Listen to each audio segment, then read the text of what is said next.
ויחי יעקב בארץ מצרים 17 שנה.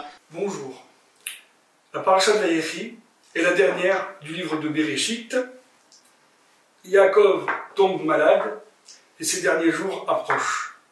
Yosef vient lui rendre visite avec ses deux enfants, Ménaché et Ephraïm. Yaakov bénit ses petits-enfants. Ensuite, il réunit toute sa famille et bénit chaque enfant en particulier. Puis, il rend son dernier souffle et un deuil national et de toutes les régions environnantes, accompagné de toutes les autorités, est respecté. Yaakov, le patriarche, sera embaumé selon la tradition égyptienne. C'est ainsi que s'achève le livre de Bereshit. Il est d'usage, dans toutes les maisons juives, de bénir ses enfants le vendredi soir, avant le repas du Shabbat. Et cette bénédiction, c'est « Yesimcha Elokim, qu'Ephraïm et Ménaché » que Dieu te place comme Ephraïm et Ménaché. C'est exactement la bracha que Yaakov a faite à ses petits-enfants dans notre paracha, dont nous venons de parler. La question est pourquoi cette bénédiction en particulier? Il y en a d'autres. Abraham a fait des bénédictions, Yitzhak a béni son fils Yaakov, c'est les bénédictions de Moshe, dans la paracha de Balak, il y en a beaucoup dans la Torah des bénédictions. Pourquoi avoir choisi juste celle de Yaakov à ses petits-enfants? Si on fait le point sur le livre de Bereshit, on voit qu'il y a un problème profond au niveau de la famille, au niveau de la fratrie. Les premiers frères de la création, Caïn tue Abel, son frère. Ensuite, il y a Yitzhak et Ishmaël, une rivalité.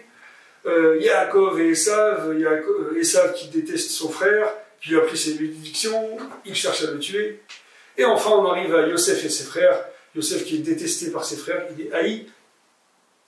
Il y a toujours une rivalité entre les frères, et souvent c'est à cause de chacun revendique son droit par rapport aux autres. Et puis là, on arrive avec Yaakov, en fin de vie, il voit ses petits-enfants, Ménaché et Ephraïm. Il veut bénir Ephraïm, le cadet, avant Ménaché, l'aîné. Pourquoi? Parce que de grands hommes vont descendre de Ephraïm, en l'occurrence Yehoshua bin Nun, Josué. Donc, Yaakov estime que Ephraïm mérite la bénédiction en premier. Et quelle est la réaction de Ménaché? Eh bien, il ne réagit pas négativement. Bien au contraire, il l'accepte. Et voilà, Yaakov se dit, ben voilà, on arrive à finalement une entente exemplaire, puisque Ménaché accepte que son frère cadet passe avant lui, et le frère cadet ne s'enorgueillit pas de passer avant son frère aîné. Voilà l'entente parfaite dont Yaakov rêvait, et c'est pour cela que la meilleure bénédiction qu'on puisse faire à des enfants, c'est justement que cette entente puisse régner dans leur relation en famille. Et il fallait que le livre de Bereshit se termine de la sorte, puisque il faut d'abord régler les problèmes internes dans la famille, pour ensuite, avec toutes les familles, pouvoir parler de la notion de peuple que nous verrons dans le livre de Shemot Bezrat Hashem. Shabbat Shalom.